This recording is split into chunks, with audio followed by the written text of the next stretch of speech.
کچھ شک نہیں کہ اللہ ہی میرا اور تمہارا پروردگار ہے، تو اسی کی عبادت کرو، یہی سیدھا رستہ ہے۔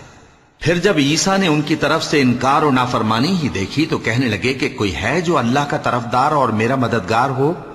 حواری بولے کہ ہم اللہ کے طرفدار اور آپ کے مددگار ہیں، ہم اللہ پر ایمان لائے اور آپ گواہ رہیں کہ ہم فرمانبردار ہیں۔ اے پروردگار، جو کتاب تو نے نازل فرمائی ہے ہم اس پر ایمان لے آئے اور تیرے پیغمبر کے متبع ہو چکے، تو ہم کو ماننے والوں میں لکھ رکھ۔